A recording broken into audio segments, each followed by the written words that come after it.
I wasn't going to fight over a ring at my grandmother's funeral. That's what I told myself when I saw it gleaming on Leah's finger, my brother's girlfriend wearing the sapphire Grandma had promised me. Why does she have it? I asked Mom. She barely glanced up. She's family now. For words, and I cease to exist. 24 years of being their daughter, erased for Tyler's 2-year relationship. They expected me to smile, to accept it, to disappear like I always had. But they made one mistake. They taught me exactly who they were. And when someone shows you that you don't matter, you believe them. You also stop protecting them from consequences. The ring would come back to me. I'd make sure of that. But the family?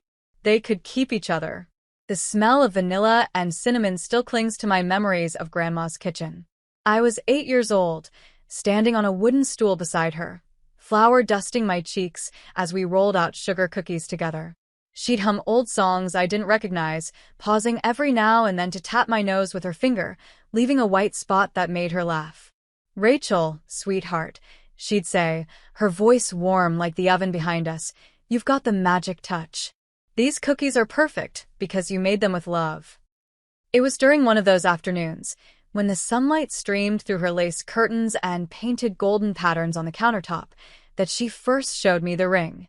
She wiped her hands on her apron, walked to her jewelry box, and pulled out a small velvet pouch.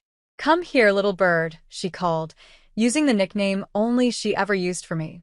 The ring was beautiful in its simplicity, a delicate gold band with a single sapphire surrounded by tiny diamonds that caught the light like captured stars. She slipped it onto my finger, where it hung loose and heavy, far too big for my small hand. "This one's yours," she said, her eyes serious despite her gentle smile. "When you're older, when I'm gone, this will be yours. Promise me you'll keep it safe." "I promise, Grandma," I whispered, mesmerized by how the blue stone seemed to hold entire oceans within it. She kissed my forehead and tucked the ring back into its pouch. "Good girl. Now, let's check on those cookies before they burn." That memory feels like a lifetime ago now, standing in my childhood home 16 years later, dressed in black, my eyes still puffy from crying.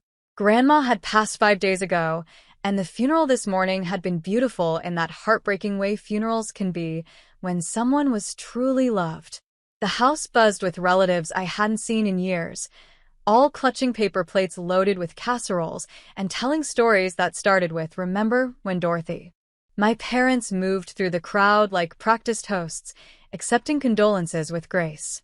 Well, they moved with grace when they were near Tyler, my older brother. When they passed by me, their movements seemed hurried, distracted. Tyler had always been the golden boy.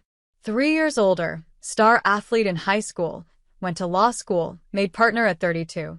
Every family gathering featured the Tyler Harrison highlight reel, while I sat quietly with my teaching degree and my small apartment, apparently not worth mentioning. "Rachel, honey, could you refill the coffee?"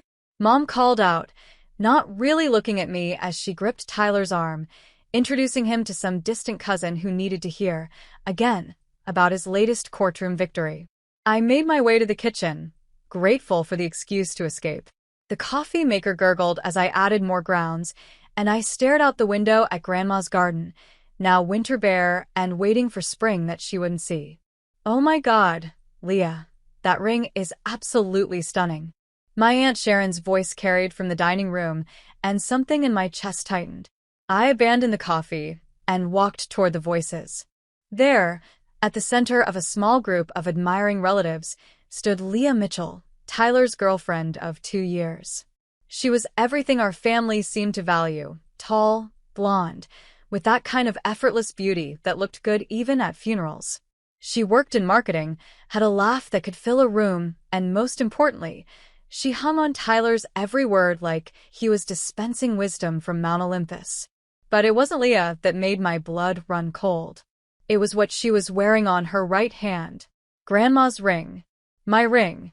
The sapphire caught the afternoon light streaming through the window, winking at me like it was in on some cruel joke. Leah was holding her hand out, letting people examine it, turning it this way, and that so the diamonds sparkled.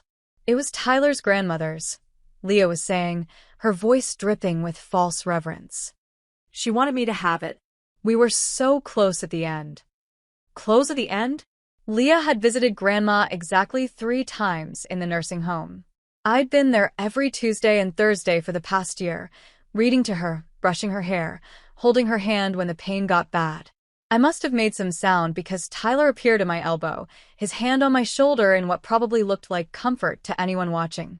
"Hey, Ratch," he said softly. "You okay?" "The ring," I managed to whisper. "That's Grandma's ring." "Yeah, Mom gave it to Leah yesterday." "Nice, right? Grandma would have wanted it to stay in the family." "Stay in the family?" The words knocked around in my skull like pinballs. I pulled away from Tyler and found Mom in the kitchen, arranging yet another sympathy fruit basket. "Mom," I said, working hard to keep my voice level. "Why is Leah wearing Grandma's ring?" She didn't even look up from the pineapple she was adjusting. "Oh, Rachel, don't start. Not today." "I'm not starting anything. I'm asking why Leah has the ring Grandma promised to me." Now she looked up, her expression one of practiced patience, like I was a student who couldn't grasp a simple concept. "Well, she's basically family now. She'll be your sister-in-law soon. Tyler's planning to propose next month. But Grandma promised." "Rachel." Her voice turned sharp. "Your grandmother was very ill at the end. She said a lot of things. Leah spent so much time with her, and she specifically mentioned wanting Leah to have something special." "That's not true," I said, my voice barely above a whisper. "You know that's not true."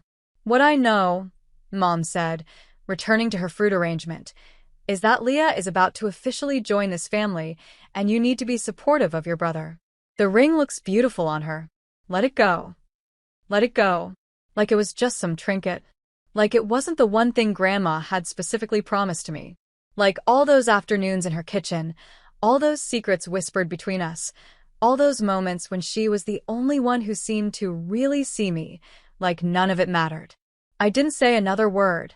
I walked out of the kitchen, past the relatives telling stories about a woman they barely knew, past Tyler and Leah now holding court together, past all of it.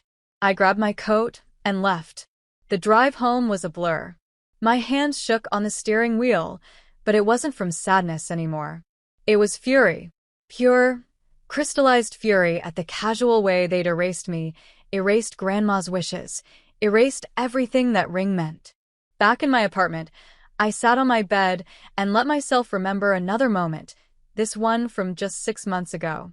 Grandma had been having a good day at the nursing home, lucid and bright-eyed. She gripped my hand with surprising strength.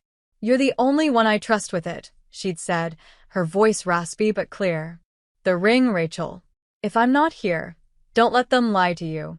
They will, you know. Your mother, she never understood what it meant. But you do." "Grandma, don't talk like that. You're going to be fine." She'd laughed, a sound like rustling leaves. "Oh, little bird. We both know that's not true. Promise me you'll fight for what's yours. Promise me you won't let them make you small." "I promise," I'd said, tears streaming down my face. Now, sitting in my apartment with her absence filling every corner, I knew what I had to do. I wasn't going to make a scene. I wasn't going to beg. But I also wasn't going to let this go. I started with Grandma's room at my parents' house. They'd barely touched it since she'd moved to the nursing home, and I still had a key from when I used to water her plants. Late that night, while my parents slept off the exhaustion of the funeral, I let myself in. Her room still smelled like her, lavender powder and old books. I went through her desk drawers carefully, looking for anything that might help. Old letters, birthday cards I'd sent her over the years, photographs of family gatherings where I was usually half hidden in the background. Then, tucked inside her old recipe book, the one with the cookie recipe we'd made so many times, I found it. An envelope with my name written in her shaky handwriting. My heart pounded as I opened it. The note inside was short, dated just 3 months ago. "My dear Rachel, if you find this and I'm gone. Yes, the ring is yours. I've told them, but I know how they are. The ring belonged to my mother and her mother before that. It goes to the one who carries the heart of the family, not the name. That's you, little bird. Fight for it if you must. All my love, Grandma." I pressed the note to my chest and allowed myself one moment of grief before tucking it carefully into my purse. This wasn't over. Not by a long shot. The week after the funeral passed in a strange haze. I went back to work, teaching third grade at Jefferson Elementary, where my kids' innocent chatter about their weekends provided temporary relief from the storm brewing in my family. But every evening, when I returned to my quiet apartment, the anger would resurface, sharp and insistent. My phone buzzed constantly with family group texts I couldn't bring myself to read. When I finally did, I wished I hadn't. Photos from the funeral, everyone talking about celebrating Grandma's life, and right there in the middle of it all, a photo Leah had posted. She stood in my parents' living room, her manicured hand deliberately positioned to show off the ring, with the caption, "Keeping Nana's legacy close ring #blessed #family forever." Nana. She'd never called Grandma that when she was alive. None of us did. I screenshot the post and added it to a folder I'd started on my phone. Evidence, maybe. Or just fuel for the fire burning in my chest. Tyler called the next day. "Ratch, you missed Sunday dinner." "I was busy. Mom's worried about you. She says you left the funeral early." "I stayed for the service. That's what mattered." There was a pause. I could hear Leah's voice in the background, that practiced laugh of hers. "Look, about the ring thing." "What ring thing?" I kept my voice neutral. "Come on, don't be like this. It's just jewelry. Grandma had lots of pieces." "Did she?" I asked. "What else did Leah get?" "That's not, Rachel. You're being ridiculous. Leah was there for Grandma. She earned it." "Earned it?"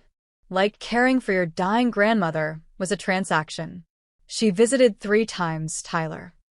She was busy with work. You know how demanding her job is. Besides, she made those visits count. Grandma loved her. I hung up without saying goodbye. That evening, I called my cousin Jenna.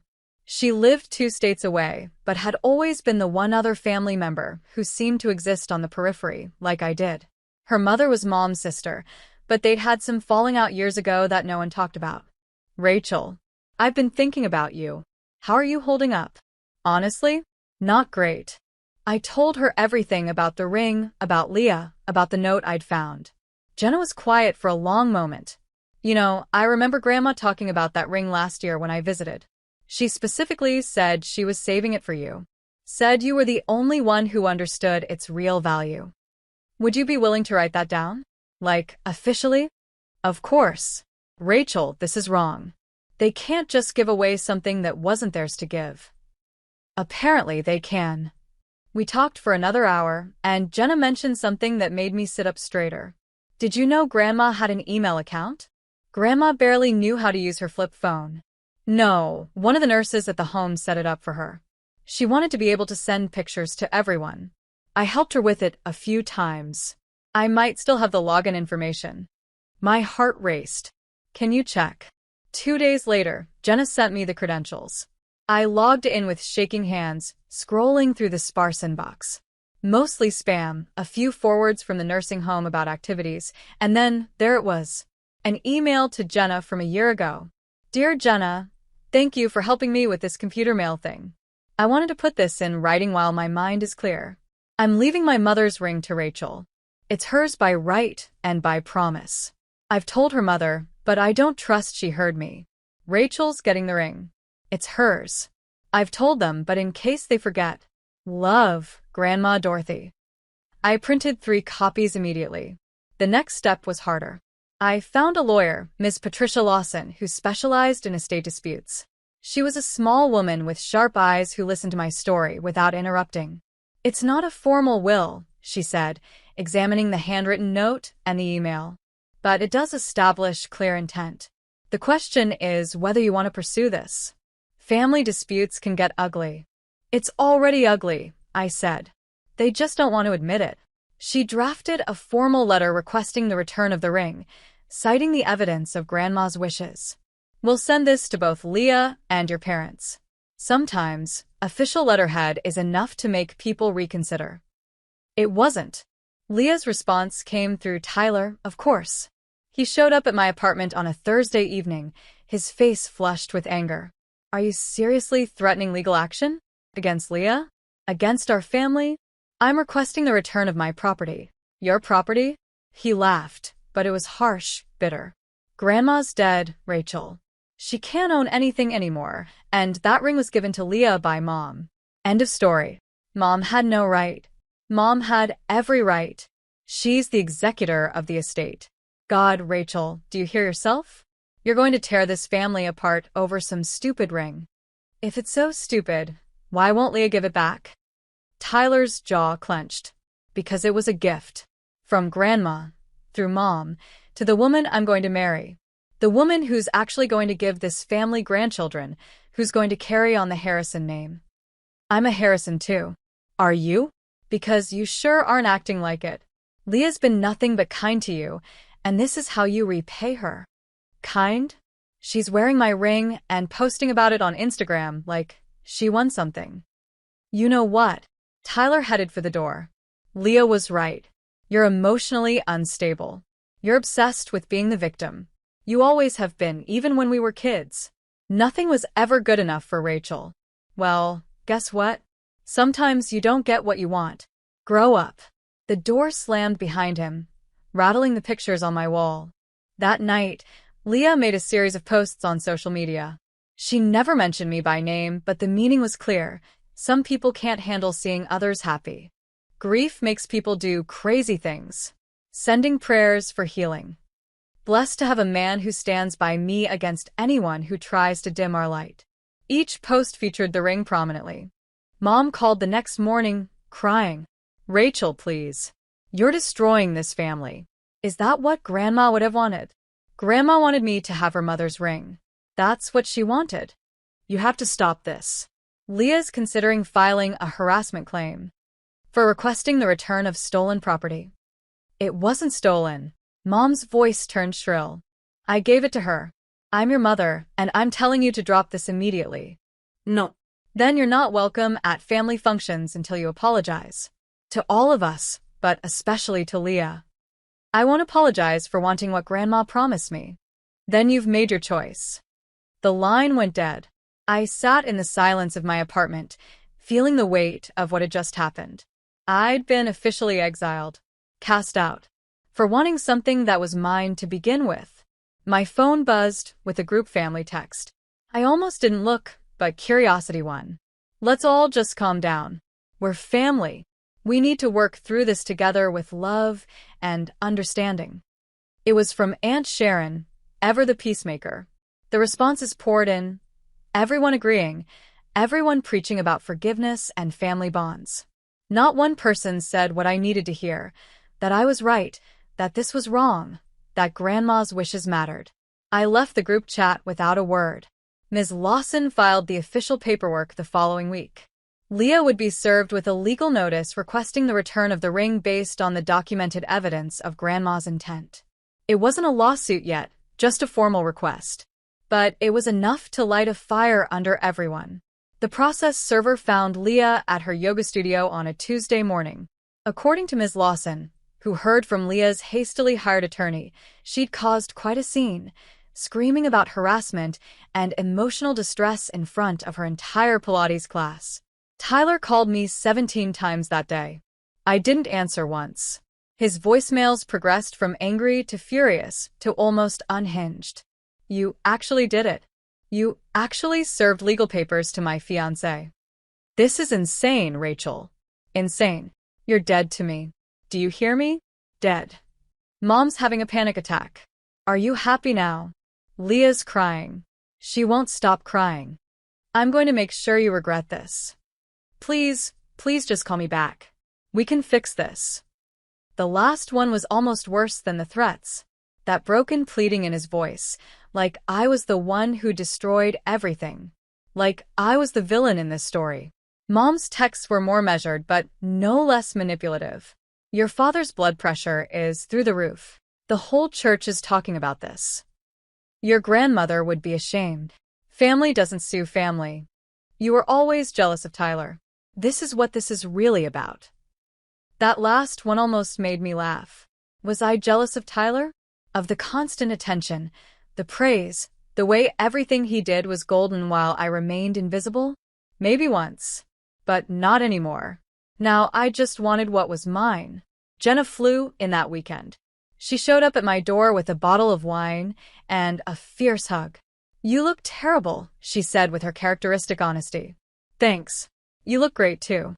We sat on my couch, drinking directly from the bottle, because this wasn't a wine glasses kind of situation. "They're saying horrible things about you in the family Facebook group," she said. "There's a family Facebook group?" "Oh yeah. Aunt Sharon started it. You're not in it, obviously." "Neither am I anymore. I left after I saw what they were saying." "Do I want to know?" "Probably not. But you should know that Leah's been playing the victim hard. Posting about anxiety attacks, how she can't sleep, how she's had to take time off work because of the trauma." I snorted. "She works from home 3 days a week anyway." "Yeah, well, now she's saying she might need therapy because of your vendetta." We drank in silence for a moment before Jenna spoke again. "You know what's really sick? They all know you're right. Deep down, they know Grandma wanted you to have that ring. They just don't care." She was right, of course. This had never been about confusion or misunderstanding. It was about power. About keeping me in my place. About Tyler and his perfect girlfriend getting everything while I got the scraps. The legal maneuvering continued for 3 weeks. Leah's lawyer argued that the ring was a completed gift from my mother, who had legal authority over the estate. My lawyer countered with Grandma's clear written intent. Back and forth, paperwork and phone calls, each side digging in deeper. Then something unexpected happened. It started with small things. Tyler mentioned to Jenna, who was still in touch with him despite everything, that Leah had been acting strange. Secretive. She changed her phone password, started taking calls in private, became defensive when he asked simple questions about her day. "She's probably just stressed about the legal stuff," Jenna told me over coffee. "Or she's realizing Tyler's not the golden boy she thought he was," I replied. But it was more than that. The cracks in their relationship, hairline fractures that had probably always been there, began to widen under pressure. Tyler, used to being adored and supported unconditionally, couldn't handle Leah's mood swings. Leah, faced with actual adversity for possibly the first time in her life, couldn't maintain her perfect girlfriend facade. They started fighting. Not just arguing, actual screaming matches that the neighbors could hear. Mom called me once, breaking her own exile rule, to blame me for it. They were perfect together until you started this nonsense. If they were perfect, a dispute over a ring wouldn't break them. You don't understand what you've done. I asked for my property back. That's all I did. She hung up on me. It was becoming a family tradition. The universe has a sense of humor, or maybe it's just karma wearing a disguise. Either way, what happened next was something I couldn't have predicted if I'd tried. It was Jenna who told me, calling on a Thursday afternoon while I was grading spelling tests. "You're not going to believe this. Tyler and Leah eloped." No. Leah left. I put down my red pen. What do you mean, left? I mean, she packed her stuff while Tyler was at work, left a note, and disappeared. And Rachel, she took the ring. The room seemed to spin slightly. She took it. Everything. The ring, some other jewelry from your mom's collection that she'd been borrowing, even the engagement ring Tyler had bought but hadn't given her yet. He'd been hiding it in his sock drawer like an idiot. But how do you know all this? Tyler called me. Sobbing. Actually sobbing. Said he came home and half the apartment was empty. She'd blocked him on everything, phone, social media, email. Her note just said, "I can't live like this. You're just like your mother. You're just like your mother." I had to admit Leah had gotten one thing right. "He wants me to talk to you," Jenna continued. "He thinks you might know where she went." Why would I know where she went? I don't know. He's not thinking clearly. He keeps saying this is all your fault, that you drove her away. Of course. Even when Leah betrayed him, it was somehow my fault. The family explosion was immediate and spectacular. Mom called every relative with a phone, sobbing about how her son had been abandoned, how Leah had revealed herself as a gold digger, how the family had been torn apart. The same people who'd been defending Leah 2 weeks ago were now calling her every name in the book. The family Facebook group, according to Jenna's reconnaissance, was a battlefield of deleted posts and hasty retractions. Aunt Sharon tried to maintain peace with posts about healing and coming together in difficult times, but no one was interested in harmony anymore. Then came the part I'd been dreading and anticipating in equal measure. It was Sunday evening, 3 days after Leah's grand exit. I was making dinner, a simple pasta dish that reminded me of the ones Grandma used to make, when someone knocked on my door. Not rang the bell, knocked. Soft, hesitant, almost apologetic. I looked through the peephole and saw my mother standing there, looking older than I'd ever seen her. Her usually perfect hair was slightly disheveled, her makeup smudged around the eyes. She was holding her purse like a shield. I opened the door, but didn't invite her in. "Rachel." Her voice was hoarse. "We need to talk." "Do we?" She took the ring. "Leah took your grandmother's ring." "I know. We need to get it back." I leaned against the doorframe, studying her face. There was desperation there, but not a hint of apology. Not a whisper of acknowledgement that I'd been right all along. We? I asked. Yes, we. As a family. We need to present a united front. Get the lawyers involved. That ring belongs to the Harrisons. I thought it belonged to Leah. Isn't that what you said? She's family now. Mom's face flushed. That was different. She was going to marry Tyler. And now she's not. So suddenly the ring matters? It's always mattered. Just not when I wanted it. She shifted uncomfortably. "Rachel, please. This isn't the time for petty grievances. Your brother is devastated. We've all been humiliated. That woman made fools of us all." "No," I said quietly. "She made fools of you. I knew exactly who she was. Then help us. You have the lawyer already. You have the paperwork. Help us get the ring back." I looked at her for a long moment. This woman who dismissed my pain, who'd chosen Tyler's happiness over my grandmother's wishes, who'd exiled me from the family for daring to stand up for myself. She stood there, waiting for me to save them from the consequences of their own choices. "Ask your family," I said, and closed the door. The silence that followed my closing the door on my mother lasted exactly 37 seconds. I know because I stood there, my back against the door, counting. Then came the pounding, not knocking anymore, but full-fisted pounding that shook the frame. "Rachel, open this door right now. You don't get to walk away from this." I moved to my kitchen, poured myself a glass of water, and let her exhaust herself. The pounding eventually stopped, replaced by muffled sobbing, then footsteps retreating down the hallway. My neighbor, Mrs. Chun, poked her head out as I was taking out the trash an hour later. "Everything okay, dear?"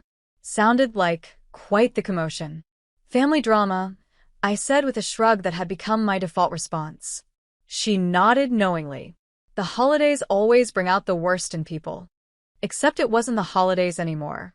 It was February, gray and cold, and my family had found new ways to be awful without the excuse of forced togetherness. Tyler started his campaign the next morning. First came the texts, each one more desperate than the last. "We need to work together on this." She played us both, Ratch. "I know you're angry, but this is bigger than our fight. The ring belongs in our family." Please. "I'm sorry, okay? Is that what you want to hear? Answer me. This is childish." Fine. "We'll handle it without you." That last one almost made me respond. Handle it how? They had no lawyer, no case, no idea where Leah had even gone. But I held back, maintaining the silence that seemed to drive them all crazy. Ms. Lawson called that afternoon with an update. "Interesting development. Leah's attorney sent a response." "She still has an attorney?" "Apparently. He's arguing that since the ring was a gift from your mother, and since your mother hasn't filed any complaint about theft, there's no case. But the documentation still stands. The ring should have been yours. But now we're dealing with two separate issues. The original dispute about rightful ownership and the current situation where Leah has taken something your mother freely gave her." "So, my mother has to file a complaint?" "That would be the cleanest path forward, yes." I laughed, bitter and short. "That's never going to happen. She'd have to admit she was wrong. Then we continue with our original filing." The court can still order the return of the ring based on your grandmother's documented wishes. It'll just take longer. Longer. Everything in this family took longer than it should. Apologies, acknowledgments, acceptance. All of it moved at a glacial pace, if it moved at all. Jenna came over that evening with takeout and updates from the family front lines. Your mom is telling everyone that you refuse to help get the ring back, she said, stabbing at her pad thai with unnecessary force. Making you out to be the villain who cares more about being right than about family unity. Sounds about right. Tyler's a mess, though. Like, genuinely falling apart. He hasn't been to work in a week. Just sits in his apartment calling Leah's friends, trying to track her down. Has he found anything? One of her coworkers thinks she went to California. Something about a job opportunity she'd been considering for months. Months. While she was wearing my grandmother's ring and playing the perfect girlfriend, she'd been planning her escape for months. The really sick part? Jenna continued. Your mom is more upset about the embarrassment than the actual betrayal. She keeps saying things like, what will people think? And how do I explain this at church? Of course she is. It's always been about appearances. We ate in companionable silence for a while before Jenna asked, do you really think you'll get it back? The ring. I don't know, I admitted. But that's not really the point anymore. Then what is? I thought about it, twirling my fork in the noodles. I spent my whole life making myself smaller to fit into the space they allowed me, accepting whatever scraps they threw my way, being grateful for the bare minimum. This ring, it's the first time I've ever said, no, actually that's mine, and meant it. Good for you, Jenna said softly. Grandma would be proud. The next 2 weeks brought a series of increasingly desperate attempts from my family. Dad, who usually stayed out of Mom's drama, called from his office. Rachel, sweetheart, let's be practical here. The lawyer fees alone are probably more than the ring is worth. It's not about money, Dad. Then what's it about? Frida? You've made your point. Have I? What point would that be? He sighed. That you felt overlooked. That we didn't handle things well. Message received. That's what you think this is about? Feeling overlooked. Isn't it? Dad, Grandma promised me that ring when I was 8 years old. She put it in writing. She told multiple people. And you all just decided that didn't matter because Tyler's girlfriend wanted it. We thought. You didn't think about me at all. That's the point. He was quiet for a long moment. Your mother is very upset. I know. She might never forgive you for this. I know that too. Is it worth it? Was it worth it to her to give away something that wasn't hers to give? He hung up without answering. The real circus began when Mom decided to take her case to social media. She didn't mention me by name, but anyone who knew our family could connect the dots. Heartbroken that family would choose vindictiveness over unity. Some people can't put aside their petty grievances, even in times of crisis. Praying for those who have lost their way. Each post got dozens of sympathetic comments from her church friends and distant relatives, all offering prayers and support for whatever trial she was facing. A few brave souls asked what had happened, but Mom just responded with vague comments about family challenges and difficult times. Then Tyler made his move. He showed up at Jefferson Elementary at dismissal time, waiting by my car like some kind of ambush predator. Several of my fellow teachers noticed, shooting me concerned looks as I approached. We need to talk, he said. No, we don't. 5 minutes. That's all I'm asking. I looked at him, really looked at him, for the first time since this all started. He'd lost weight, his suit hanging loose on his frame. Dark circles ringed his eyes, and his usually perfect hair was unkempt. The golden boy was tarnishing. 5 minutes, I agreed. We sat in my car, heat running against the February chill. Tyler stared straight ahead through the windshield. I loved her, he said quietly. I know you think I'm shallow and materialistic and all about appearances, but I really loved her. I'm sure you did. She made me feel important, special, like I was as amazing as everyone always said I was. You mean she fed your ego? He laughed, short and bitter. Yeah. Yeah, I guess she did. And when you started the whole thing with the ring, she changed? became someone I didn't recognize. Mean. Calculating. She was always that person, Tyler. You just didn't want to see it. Maybe. He rubbed his face with both hands. Mom won't stop crying. Dad's drinking more. The whole family is picking sides. There shouldn't be sides. There should just be the truth. Your truth. No, Tyler. The truth. Grandma wanted me to have that ring. You all knew it. You just didn't care. He turned to look at me finally. You're right. The words hung in the air between us like a physical presence. I'd waited so long to hear them that I didn't know how to respond. We knew, he continued. Mom knew. I knew. Leah wanted it so badly, and she made this whole case about how she was the one actually joining the family, having kids, carrying on traditions. And Mom ate it up. The perfect daughter-in-law she'd always wanted. Instead of the imperfect daughter she actually had. That's not... He stopped himself. Yeah, I guess that's exactly what it was. We sat in silence for a moment before he asked, Will you help us get it back? No. Even though I'm admitting we were wrong? Admitting it to me, privately, in a car where no one else can hear doesn't change anything, Tyler. You all made your choice.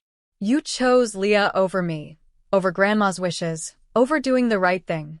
Now you get to live with that choice. So, you're just going to let her keep it? Out of spite. I'm continuing my legal action to get my property back. What you do is your business. Cold, Rachel. Really cold. No, I said, unlocking the doors. Cold was giving away my inheritance to your girlfriend while I was still grieving. This is just consequence. Tyler's admission changed nothing in the family dynamic, which shouldn't have surprised me, but somehow still stung. He never told Mom what he'd said to me, never stood up in my defense, never did anything but retreat back into his misery. The golden boy had lost his shine, but he hadn't found his spine. March arrived with unexpected warmth, and with it came movement in the legal proceedings. Ms. Lawson called on a Tuesday morning while I was teaching, leaving a voicemail that made my hands shake when I listened to it during lunch. Rachel, we've had a breakthrough. Leah's been served in California, Los Angeles, specifically. She has 30 days to respond. Also, interesting development. She's already trying to sell the ring. A jeweler contacted the police when she brought it in because he recognized it from the legal notices we circulated. Call me back. Trying to sell it. Of course she was. It had never been about sentiment for her, never been about family or legacy. Just another asset to liquidate. I called Ms. Lawson back immediately. The attempted sale actually helps us, she explained. It shows intent to permanently deprive you of the property. The judge won't look kindly on that. What happens now? Now we wait for her response. But given that she's been caught trying to sell it, I'm guessing her lawyer will advise her to settle. Return the ring and walk away. That easy. Nothing about family law is easy. But she's got no real claim anymore, and fighting this will cost her more than the ring's worth. I thought about Leah, probably sitting in some LA apartment, furious that her plan had unraveled. She'd played her hand perfectly until she hadn't, gotten everything she wanted until she'd wanted too much. The family group chat, which I'd left but Jenna still monitored, was apparently in meltdown mode. Mom had hired her own lawyer, trying to file charges for theft, but since she'd given Leah the ring willingly, there was no criminal case. Tyler was talking about flying to California to confront her. Aunt Sharon was organizing prayer circles. It's like watching a soap opera, Jenna told me over wine that weekend. Everyone's so dramatic about it. Your mom actually said, and I quote, "That woman has stolen our family's honor." Our family's honor, I repeated, laughing. What honor? The honor of lying? The honor of favoritism? The honor of dismissing anyone who doesn't fit the perfect family portrait. Speaking of family portraits, did you see what Tyler posted? She showed me her phone. Tyler had put up a long Facebook post about learning who really matters and blood versus water, and the importance of family loyalty. The comments were full of support and sympathy, people calling Leah terrible names, praising Tyler for his strength. 6 months ago, these same people were congratulating him on finding such a wonderful girlfriend, I observed. Funny how that works. My phone rang, Mom calling for the third time that day. I let it go to voicemail, as I had every time for the past week. But this time, she left a message that made me actually listen. Rachel, I know you're angry with me. You have every right to be. But please, we found out Leah took more than just the ring. She took Grandma's pearl necklace, the anniversary bracelet your father gave me, and about $3,000 in cash from Tyler's emergency fund. This isn't just about family anymore. This is about crime. Please call me back. $3,000.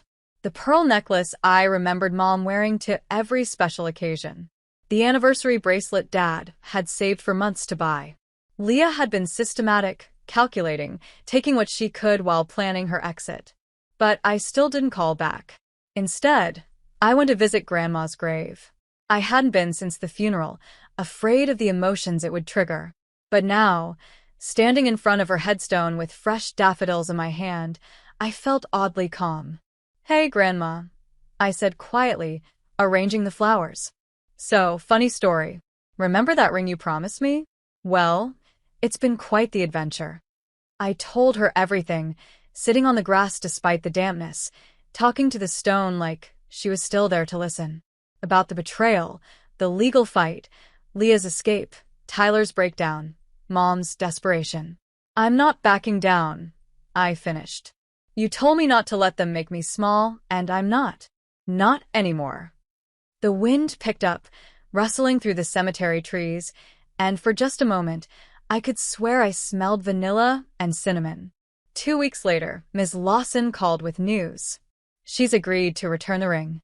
My heart stopped. What? Her lawyer contacted me this morning. She'll return the ring to avoid further legal action. No admission of wrongdoing, of course, but she'll send it back. Just like that. Well, there are conditions. She wants assurance that no criminal charges will be filed by your family for the other items. The other items aren't mine to negotiate with. I told him that. But here's the thing. The ring is specifically mentioned in our filing. She has to return that regardless. The other items are your mother's problem. When? By courier. Within the week. I sat down hard on my couch, suddenly dizzy. After everything, it was actually happening. The ring was coming back.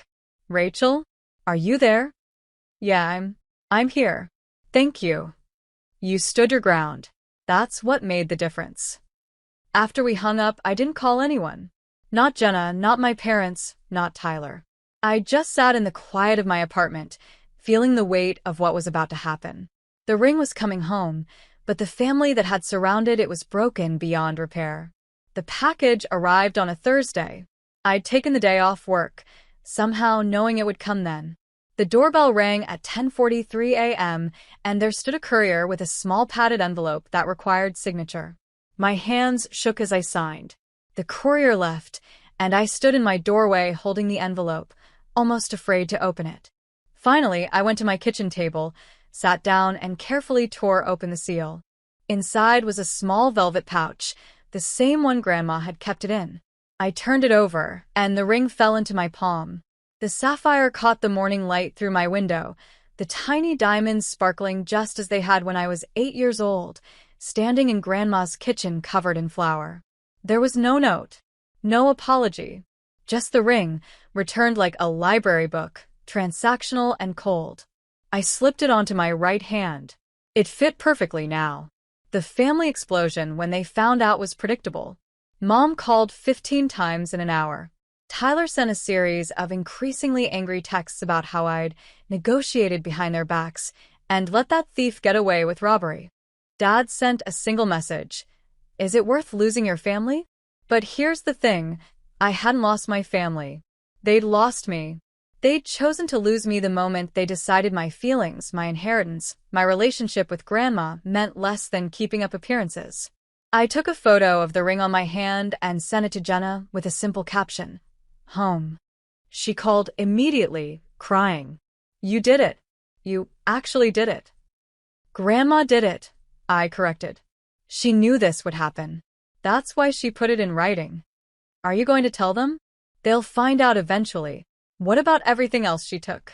Not my problem. And it wasn't. Mom could chase after her pearl necklace. Tyler could mourn his $3,000, but I had what was mine. What had always been mine. The ring sat in a small glass display box on my bookshelf for 2 weeks before I could bring myself to wear it regularly. Every morning, I'd look at it catching the early light, a reminder that I'd fought for something and won. Not just the ring, but the right to stand up for myself. My family's attempts at contact gradually dwindled. Mom went from daily calls to weekly to monthly checking in messages that I deleted without reading. Tyler disappeared entirely, throwing himself into work according to Jenna, trying to rebuild his golden boy image at the law firm. Dad sent occasional emails about neutral topics, the weather, sports scores, anything but the elephant in the room. I moved in April, not far, just to a different apartment complex with better light and a small balcony where I could grow herbs. As I packed, I found photos from family gatherings over the years. In every one, I was slightly apart, on the edge of the frame, smiling but not quite belonging. I kept one, Grandma and me, at her 80th birthday, both of us covered in cake frosting because I tripped while carrying it. We were laughing so hard our eyes were closed. That one went on my new refrigerator. The rest went in the trash. The blog started by accident. I'd been journaling about the whole experience, trying to process it, when a fellow teacher mentioned she wrote for a website about family dynamics and toxic relationships. "You should submit something," she said. "Your story could help people." I wrote the piece in one sitting, fingers flying over the keyboard as months of suppressed emotion poured out. I titled it simply, "The Ring That Wasn't Hers." I changed names, locations, identifying details, but the heart of it remained. A story about a granddaughter who'd been promised something precious, a family who gave it away, and the fight to get it back. Not just the object, but dignity, self-worth, the right to be seen and heard. The editor accepted it immediately. "This is powerful," she wrote. "How soon can you do a follow-up?" It published on a Tuesday. By Wednesday, it had been shared over 1,000 times. The comments section filled with similar stories. My brother got the house, even though Dad promised it to me. They gave my mom's jewelry to my sister-in-law because she appreciated nice things more. I'm the family scapegoat too. Thank you for showing me I can fight back. Within a month, I was writing regularly for the site. The small payment wasn't much, but it wasn't about money. It was about connection, about finding others who understood what it was like to be unseen in your own family. The viral post happened in June. I'd written about the moment my mother asked me to help get the ring back, and my response, "Ask your family." Something about that resonated. The piece got picked up by larger sites, shared on social media, discussed in forums about toxic families and boundaries. "You put words to something I've never been able to express," one message read. The line, "Ask your family," made me cry. I've been trying to find those words for years. Thank you for showing me it's okay not to forgive. That last one meant the most, because I hadn't forgiven them. Not my mother for her betrayal, not Tyler for his complicity, not the extended family for their judgment. And I was okay with that. Forgiveness wasn't required for moving forward. Jenna threw me a birthday party in July, just her, a few teacher friends, and some people I'd met through the blog. We had it at a park, potluck style, everyone bringing something homemade.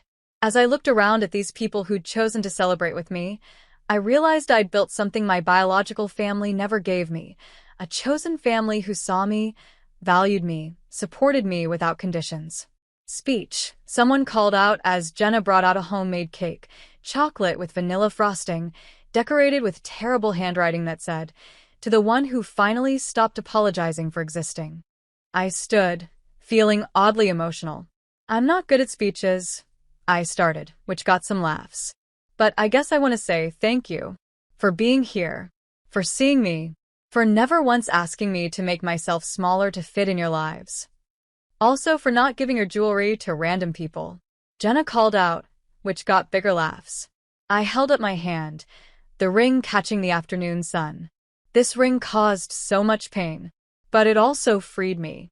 It showed me who really mattered, who would stand by me, who would fight for me or with me. And surprisingly, most of those people weren't related to me at all. "To chosen family," someone shouted, raising their drink. "To chosen family," we all echoed. In August, Almost a year after Grandma's death, I visited her grave again. This time, I brought peonies, her favorites, and a printed copy of my first blog post. Made some waves with this one, Grandma, I said, placing the paper under a rock near her headstone. Think you would have gotten a kick out of it. I sat for a while, wearing the ring, feeling the weight of it on my hand. It wasn't heavy anymore, not like it had been when I first got it back. Now it was just part of me. I kept my promise, I whispered. I fought for it. I didn't let them make me small.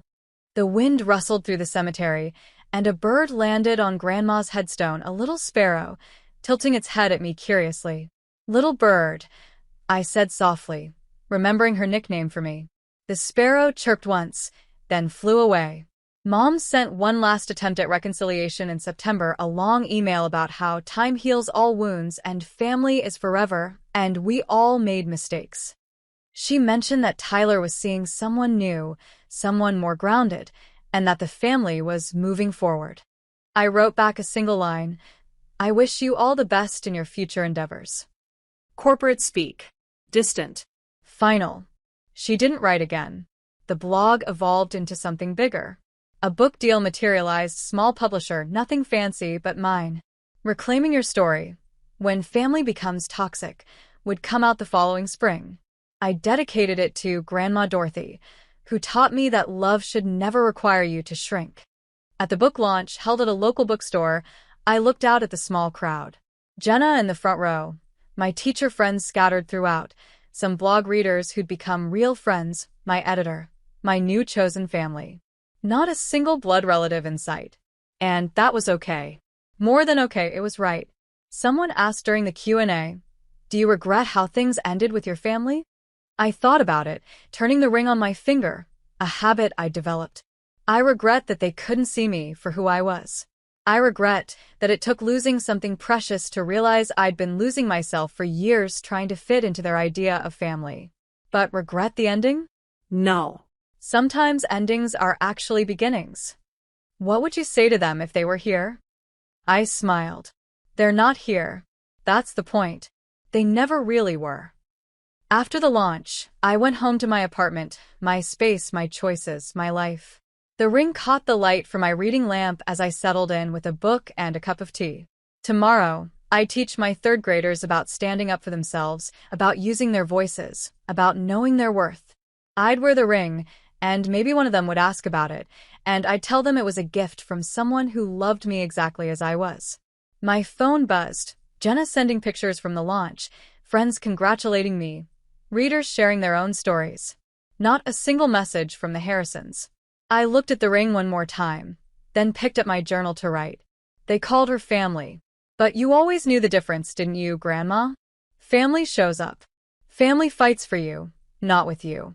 Family sees you in the center of the frame, not lurking at the edges. Family doesn't require you to shrink to fit their comfort. And now, so do I. The ring glinted as I wrote, a small beacon of hard-won truth. I'd fought for it, kept it, made it mine. But more importantly, I'd fought for myself, kept myself, made my life mine.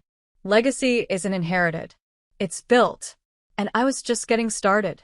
Have you ever had to choose between keeping your family and keeping your self-respect? And did you make the right choice? If this story resonated with you, hit that like button and subscribe for more stories about standing up for yourself, even when it costs everything.